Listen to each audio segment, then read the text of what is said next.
All right, so this next example I really like. It gives you a situation where you've got a linear transformation, and if you try to interpret it in terms of algebraic operations by just considering a general input vector, it's actually very difficult to figure out what the formula is. But if instead you first just consider the standard basis vectors, suddenly the problem becomes much more approachable. So let's see what we have here. We've got a linear transformation that goes from R2 to R2, so it takes two-dimensional input vectors and gives us back two-dimensional output vectors. And what it does is it rotates vectors about the origin, and it does it in the counterclockwise direction.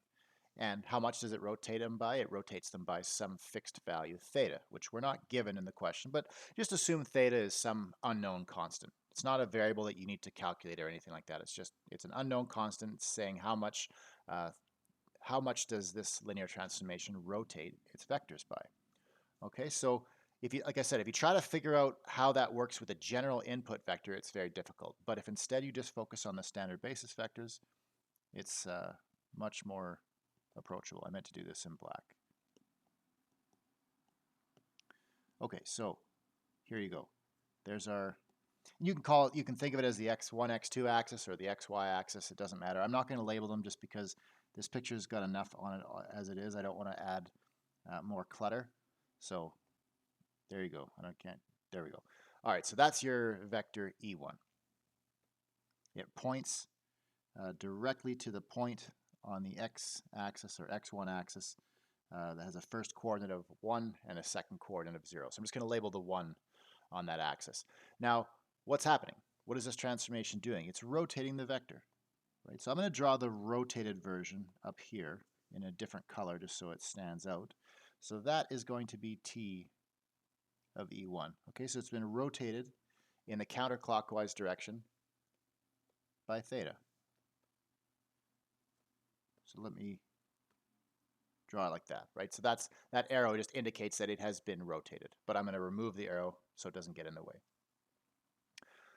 Okay, so what we really need here is we need the coordinates of that point that I just drew in blue. If we can figure out the coordinates of that point, then it will be their job will be done. We'll have figured out what t did exactly to the standard basis vector E1. But in order to do that, we're going to need to convert this into a right triangle. Okay, this limits of notability doesn't want to. There we go. Okay, so we turn that into a right triangle. I'm going to draw the right angle here. And what we really need to do is we need to find the lengths of these two line segments. I'll call this one y, and I'll call this one x.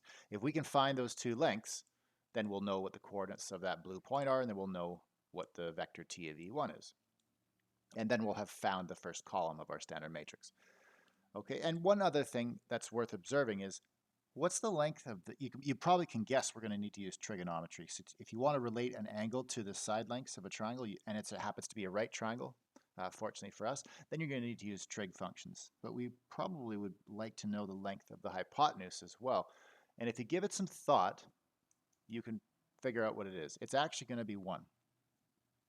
Because think about the red vector, E1, the standard basis vector E1. What's the length of that line segment?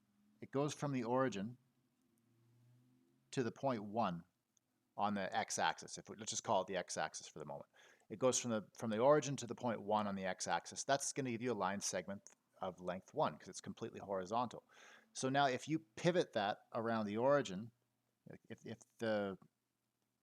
this point is fixed and all that's happened is the other end of the vector got rotated, then the length is not going to be changed at all. It's going to be completely preserved, and it's still going to have a length of 1. And that's actually a key piece of this argument that we're going through right now. So okay, so that if that length is 1, we have everything we need, because now I can write down sine of theta is going to be opposite over hypotenuse, so it's going to be y over 1, and cosine of theta is going to be adjacent over hypotenuse, which is x over 1.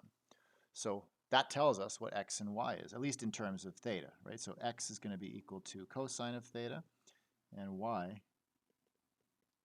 is going to be equal to cosine of theta. And remember, x and y, based on the distances they label in the diagram, they are going to be the coordinates of this point.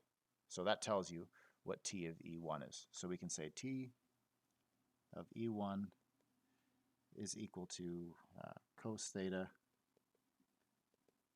sine theta. All right, so there you go. That's the battle's half done.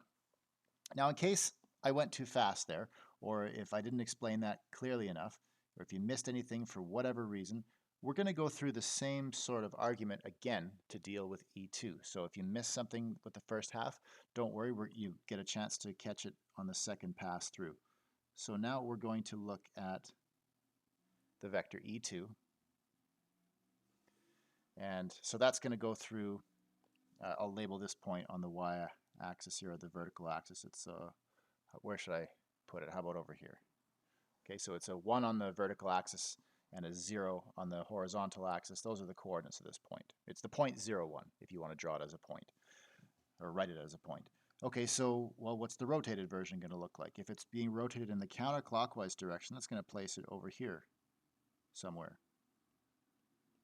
Okay, so we've got that sort of a rotation happening.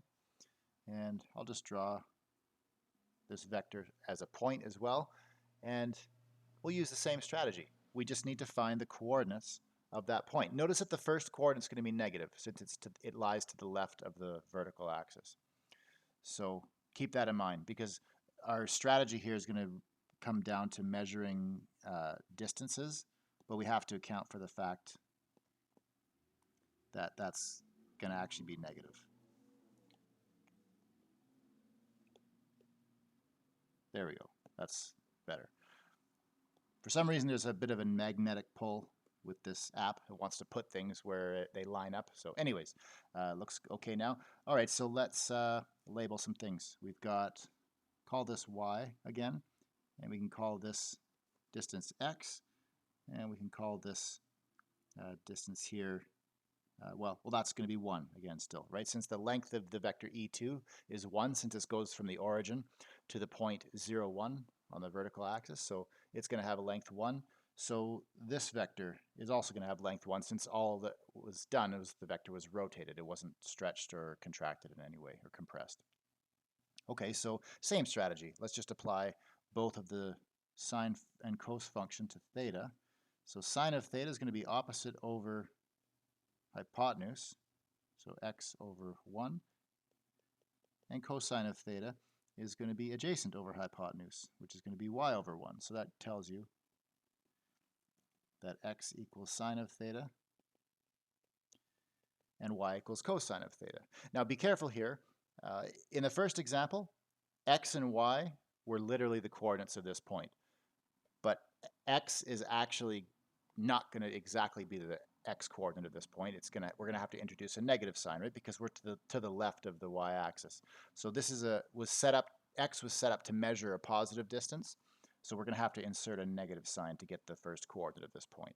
So we can write t of E2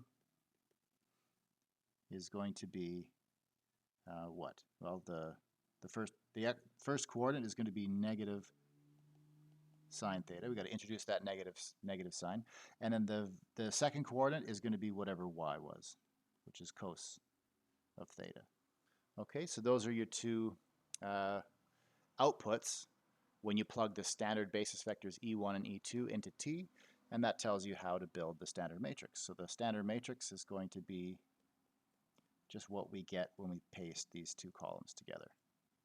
So you've got this 2 by 2 matrix. So cos theta sine theta for the first column, and then negative sine theta cos theta for the second column. So that is our standard matrix.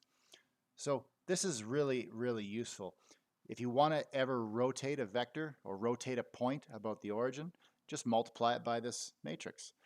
But just take theta to be whatever angle you want to rotate it by. But make sure you want to rotate it in the clockwise or the counterclockwise direction, because that's what this transformation does. It rotates in the counterclockwise direction. If you want to rotate in the clockwise direction, just enter a negative angle, right? If you want to rotate it clockwise by pi over 6, then just plug in theta equals negative pi over 6, and it'll take care of it for you. One last comment, and this I am going to write down. So theta is the angle, and here's why I want to make a note of this, in radians. Don't enter a value in degrees. right? Don't go cos of 90, right? You want to enter the angle in radians here. So enter the angle in radians that you want to rotate by.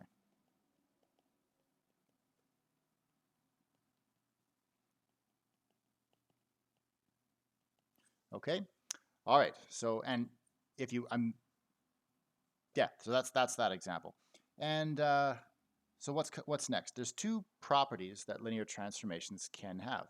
Let me just finish. Oh, that's what I forgot. Something was wrong. Needed an arrow. There we go. So there's two properties that linear transformations can sometimes have. The first one I'm going to mention is sometimes they can be one-to-one. And a one-to-one linear transformation is just one that maps every input vector to its own unique output vector. So in other words, you'll never find two different input vectors that get mapped to the same output vector. Because in general, there's nothing saying that a linear transformation can't map two input vectors to the same output vector. But if it's one-to-one, then it can't do that. So the formally, the way you'll often see this written is as follows. It just says that t of x and t of y cannot be the same whenever x and y are valid input vectors which are not the same. So if you have different input vectors, you have to have different output vectors that correspond to them. So that's a one-to-one linear transformation. An onto linear transformation, that's the next one, is one that has the property that all of the vectors in the codomain happen to actually appear as output vectors from the transformation. Remember what I said when we first introduced linear transformations and functions in the previous section? We said this is called the codomain. It's not necessarily going to be the range. But if it is the range, then that means every vector in the codomain does show up as an output value for the function, which means that function is onto. So in our case, the transformation t would be onto. So formally, you say it like this. If for every vector y in the codomain, that's really what this is, because Rm is the codomain. For every vector y in the codomain, there exists some input vector x that when you plug it into t, you get exactly y. So that's what it means to be onto. It just means that all the vectors in your codomain actually appear as output vectors somehow from the transformation.